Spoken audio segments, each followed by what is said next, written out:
ഇസ്രായേലിന്റെ ആഭ്യന്തര സുരക്ഷാ സംവിധാനങ്ങളെയും രഹസ്യാന്വേഷണ ഏജൻസികളെയും ഒരേ സമയം ഞെട്ടിച്ചുകൊണ്ട് രാജ്യത്ത് വലിയൊരു ചാരപ്രവർത്തന കേസ് കൂടി പുറത്തു വന്നിരിക്കുന്നു. ലോകത്തിലെ തന്നെ ഏറ്റവും ശക്തമായ സുരക്ഷാ കോട്ടകളുള്ള ഇസ്രായേൽ മണ്ണിൽ ഇറാന് വേണ്ടി ചാരപ്പണി നടത്തിയെന്ന ഗുരുതരമായ ആരോപണത്തിന്മേൽ ഒരു അമേരിക്കൻ പൗരൻ അറസ്റ്റിലായതായാണ് പുതിയ നയതന്ത്ര സുരക്ഷാ ചർച്ചകൾക്ക് വഴി തുറന്നിരിക്കുന്നത്. ഇരു രാജ്യങ്ങളും തമ്മിൽ നിലനിൽക്കുന്ന നിഴൽ യുദ്ധം പുതിയ തലങ്ങളിലേക്ക് നീങ്ങുന്നതിന്റെ വ്യക്തമായ സൂചനയാണിത്. ഇസ്രായേൽ പോലീസും ആഭ്യന്തര രഹസ്യാന്വേഷണ ഏജൻസിയായ ഷിൻബെറ്റും സംയുക്തമായി നടത്തിയ അതിരഹസ്യമായ ഓപ്പറേഷനിലൊടുവിലാണ് 20-കാരനായ ഈ അമേരിക്കൻ പൗരൻ പിടിയിലാകുന്നത്. ജെറുസലേം മേഖലയിൽ താമസിച്ചു വരികയായിരുന്ന ഈ യുവാവ് ഇറാന്റെ ചാര സംഘടനകളുമായി നേരിട്ട് ബന്ധമുള്ള വ്യക്തിയുമായി നിരന്തരം സമ്പർക്കം പുലർത്തിയിരുന്നു എന്നാണ് ഇസ്രായേൽ സുരക്ഷാ വിഭാഗം കണ്ടെത്തിയിട്ടുള്ളത്. അതിവിദഗ്ധമായ ഇസ്രായേൽ സമൂഹത്തിനുള്ളിൽ ലയിച്ചു ചേർന്നായിരുന്നു ഇയാളുടെ പ്രവർത്തനം. കഴിഞ്ഞ ജൂൺ 9-നാണ് ഈ അതീവ രഹസ്യ അറസ്റ്റ് നടന്നതെങ്കിലും പ്രാഥമിക അന്വേഷണങ്ങൾക്കും തെളിവ് ശേഖരണങ്ങൾക്കും ശേഷമാണ് വിവരങ്ങൾ ഇപ്പോൾ ഇസ്രായേൽ അധികൃതർ ഔദ്യോഗികമായി പുറത്തുവിട്ടിരിക്കുന്നത്.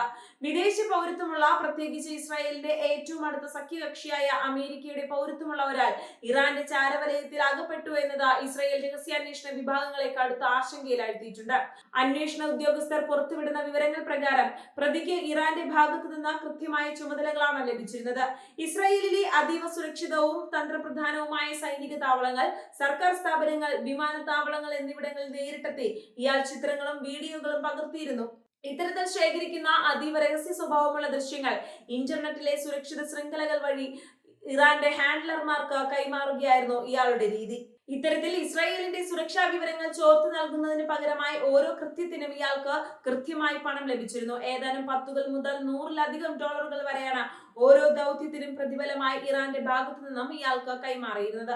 വലിയ തുകകളല്ലെങ്കിലും ഡിജിറ്റൽ കറൻസിയായോ മറ്റോ ലഭിച്ച ഈ പണമിടപാടുകളുടെ ഉറവിടം കണ്ടെത്താനുള്ള ശ്രമത്തിലാണ് ഷിൻബെറ്റിലെ സാമ്പത്തിക കുറ്റാന്വേഷണ വിഭാഗം. ഷിൻബെറ്റും ഇസ്രായേൽ പോലീസും സംയുക്തമായി നടത്തിയ ഡിജിറ്റൽ ഫോറൻസിക് പരിശോധനകളാണ് ഇയാളുടെ ഫോണിൽ നിന്നും ലാപ്ടോപ്പിൽ നിന്നും ഇറാന്റെ ചാരന്മാരുമായി നടത്തിയ ചാറ്റുകളും തന്ത്രപ്രധാനമായ ചിത്രങ്ങളും കണ്ടെടുത്തത്. ഇതോടെ പ്രതിക്കെതിരെ വ്യക്തമായ തെളിവുകൾ നിരത്താൻ ഇസ്രായേലിന് കഴിഞ്ഞു. കേസിൽ പ്രോസിക്യൂട്ടറുടെ പ്രാഥമിക പ്രഖ്യാപനം കോടതിയിൽ സമർപ്പിച്ചു കഴിഞ്ഞു. രാജ്യസുരക്ഷയുമായി ബന്ധപ്പെട്ട അതീവ ഗുരുതരമായ വകുപ്പുകൾ ചേർത്തുള്ള ഔദ്യോഗിക കുറ്റപത്രം ഉടൻ തന്നെ സമർപ്പിക്കുമെന്നാണ് വിവരം. പ്രതിക്ക് വിദേശ പൗരത്വമുള്ളതിനാലും ഇയാൾ രാജ്യം വിടാൻ സാധ്യതയുള്ളതിനാലും നിയമ നടപടികൾ പൂർത്തിയാകുന്നതുവരെ പ്രതിയെ ജാമ്യമില്ലാതെ കസ്റ്റഡിയിൽ തന്നെ സൂക്ഷിക്കണമെന്നാണ് പോലീസ് കോടതിയോട് ആവശ്യപ്പെട്ടിരിക്കുന്നത്. ഇസ്രായേൽ നിയമപ്രകാരം രാജ്യദ്രോഹത്തിനും ചാരപ്രവർത്തനത്തിനും ലഭിക്കാവുന്ന ഏറ്റവും കടുത്ത ശിക്ഷ തന്നെ ഇയാൾക്ക് വാങ്ങിക്കൊടുക്കാനാണ് സുരക്ഷാ ഏജൻസികൾ നീങ്ങുന്നത്. അടുത്തിടെയായി ഇസ്രായേൽ മണ്ണിൽ ഇറാൻ നടത്തുന്ന ചാരപ്രവർത്തനങ്ങളുടെ വ്യാപ്തി വൻതോതിൽ വർദ്ധിച്ചതായാണ് ഇസ്രായേൽ ഉദ്യോഗസ്ഥർ വിലയിരുത്തുന്നത്. ഇത് ഒറ്റപ്പെട്ട ഒരു സംഭവമല്ലെന്നും ഇസ്രായേലിനെ ആഭ്യന്തരമായി തകർക്കാൻ ഇറാൻ മെനയുന്ന വലിയൊരു വലക്കണ്ണിയുടെ ഒരു ഭാഗം മാത്രമാണ് ഈ അമേരിക്കൻ പൗരനെന്നും അവർ വ്യക്തമാക്കുന്നു. ഇസ്രായേലിനുള്ളിലെ വിദേശികളെയും മറ്റു പൗരന്മാരെയും പണം നൽകി വശത്താക്കാൻ ഇറാൻ നിരന്തരം ശ്രമിക്കുന്നുണ്ട്.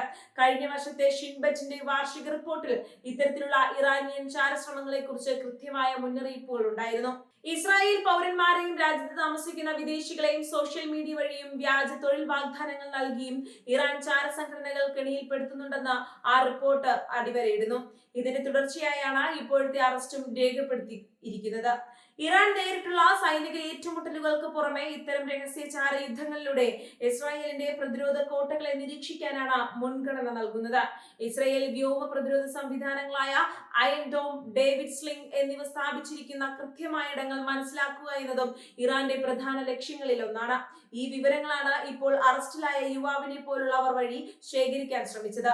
ഈ അറസ്റ്റ് അമേരിക്കയും ഇസ്രായേലും തമ്മിലുള്ള നയതന്ത്ര തലത്തിലും ചെറിയ ചലനങ്ങൾ ഉണ്ടാക്കിയിട്ടുണ്ട്. തങ്ങളുടെ ഒരു പൗരൻ ഇസ്രായേലിൽ ചാരപ്രവർത്തനത്തിന് പിടിയിലായ പശ്ചാത്തലത്തിൽ അമേരിക്കൻ എംബസിയും ഈ കേസിനെ സൂക്ഷ്മമായി നിരീക്ഷിച്ചു വരികയാണ്. എങ്കിലും രാജ്യസുരക്ഷയുടെ കാര്യത്തിൽ വിട്ടുവീഴ്ചയില്ലാത്ത നിലപാടാണ് ഇസ്രായേൽ സ്വീകരിച്ചിരിക്കുന്നത്. ഇസ്രായേലിനുള്ളിൽ ജനങ്ങൾക്കിടയിൽ പരസ്പര വിശ്വാസം തകർക്കാൻ ഇത്തരം ഇറാനിയൻ ഓപ്പറേഷനുകൾ കാരണമാകുന്നുണ്ട്. സ്വന്തം അയൽക്കാരോ അല്ലെങ്കിൽ സുഹൃത്തുക്കളോ ഇത്തരത്തിൽ ശത്രു രാജ്യത്തിന് വേണ്ടി വിവരങ്ങൾ ചോർത്തുന്നുണ്ടോ എന്ന ഭീതി ഇസ്രായേൽ സമൂഹത്തിൽ പടരുകയാണ്.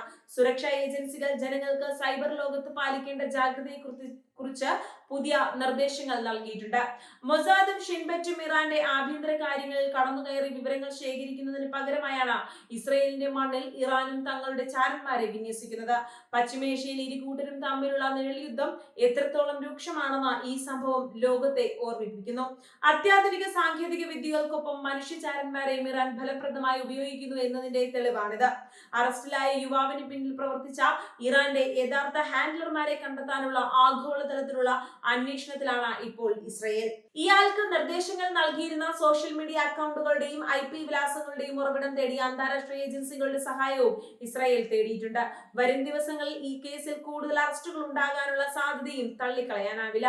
ജെറുസലേമിൽ വെച്ച് അമേരിക്കൻ പൗരൻ പിടിയിലായ ഈ ചാരക്കേസ് പശ്ചിമേഷ്യയിലെ ചാരയുദ്ധ ചരിത്രത്തിലെ പുതിയൊരു അധ്യായമാണ്. സുരക്ഷാ കോട്ടകളിൽ വിള്ളൽ വീഴ്ത്താൻ ഇറാൻ നടത്തുന്ന ഇത്തരം രഹസ്യ നീക്കങ്ങളെ പൂർണ്ണമായും പ്രതിരോധിക്കുക എന്നത് ഇസ്രയേലിന് വരും നാളുകളിൽ വലിയൊരു വെല്ലുവിളി തന്നെയായിരിക്കും. കേസിന്റെ വിചാരണ പൂർത്തിയാകുന്നതോടെ ഇറാന്റെ കൂടുതൽ രഹസ്യ ചാരതന്ത്രങ്ങൾ പുറത്തുവരുമെന്നാണ് പ്രതീക്ഷിക്കുന്നത്.